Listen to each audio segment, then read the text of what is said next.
আসসালামু আলাইকুম। আজকে তৈরি করব কাঁচা আমের মিষ্টি ঝোল একটা রেসিপি। এতে দেখতে পাচ্ছেন কি সুন্দর হয়েছে দেখতে। আমি এখানে দুটো বড় সাইজের আম ছিলে নিচ্ছি। আমগুলোর ভিতরে কোনো বিচি হয়নি, একেবারে বিচি ছাড়া ছোট একটু করে বিচি হয়েছে। আমগুলো আমার ছিলা প্রায় হয়ে গেছে। এবার আমি এগুলো গোল করে কেটে নিচ্ছি, একটু মিডিয়াম সাইজ করে কেটে নিচ্ছি। একেবারে পাতলা করা যাবে না, এগুলো গলে যাবে।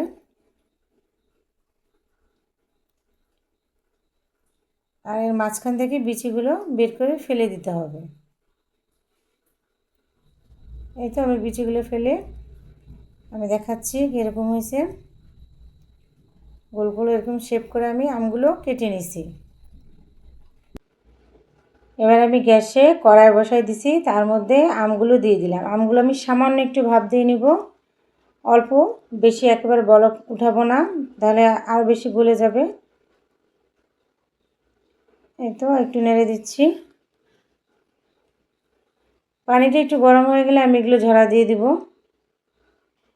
এবার এগুলো আমি ঝরা দিয়ে দিব, ঝাঁকার সাহায্যে উঠাচ্ছি। যেহেতু আমের মধ্যে পানি আছে, এগুলো সুতি নরম কাপড় অথবা টিস্যু দিয়ে আপনারা পানিটা আস্তে করে মুছে নেওয়ার চেষ্টা করবেন। এবার আমি চুলায় প্যান বসাই দিছি, তার মধ্যে আমি 3 কাপের মতো চিনি দিয়ে দিলাম। আমি যেহেতু একটু মিষ্টি করব এই জন্য, আর বাড়তি কোনো মশলা কোনো কিছু ব্যবহার করব না। তার মধ্যে সামান্য একটু পানি দিছি চিনিটা গলার জন্য। এতে চিনিটা আমার প্রায় গলে গেছে। হালকা লাল হয়ে গেলে এর মধ্যে এবার আমি আমের পিসগুলো দিয়ে দিব। একেবারে ইজি, খুবই দ্রুত অল্প সময়ে তৈরি করা যায়। আমি এক এক করে সবগুলো দিয়ে দিছি। এবার আমি অল্প কিছুক্ষণের জন্য ঢেকে দেব, আর চুলার জালটা অনেক আস্তে রাখতে হবে।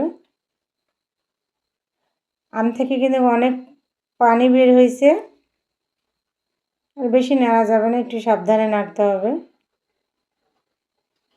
এই যে দেখতেই পাচ্ছেন আমি অফ ক্যামেরাতে কিন্তু পানিটা প্রায় শুকায় নিয়ে আসছি।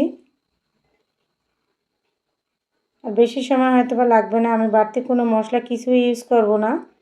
এবার আমি দুই পাশে ধরে এইভাবে নাড়ায় দিচ্ছি, আর অল্প কিছুক্ষণের মধ্যে হয়ে যাবে। আমার আমটা কিন্তু রান্না হয়ে গেছে। এতে আমি চুলাটা অফ করে দিছি, দেখাচ্ছি আপনাদেরকে। ঝোল ঝোল হয়েছে, এরকমই আমি রাখবো, আর কিছুই করব না। বাচ্চারা আবার এটা অনেক পছন্দ করে। ঠান্ডা হয়ে গেলে আমি এটা প্লেটে নামিয়ে নিচ্ছি, আপনাদের দেখাচ্ছি। যে মিষ্টি মিষ্টি খেতে কিন্তু ভালোই লাগে। যদি ভালো লাগে থাকে রেসিপিটা, তাহলে একবার তৈরি করে দেখুন। এই তো কাঁচা আমের মিষ্টি ঝোল একটা রেসিপি।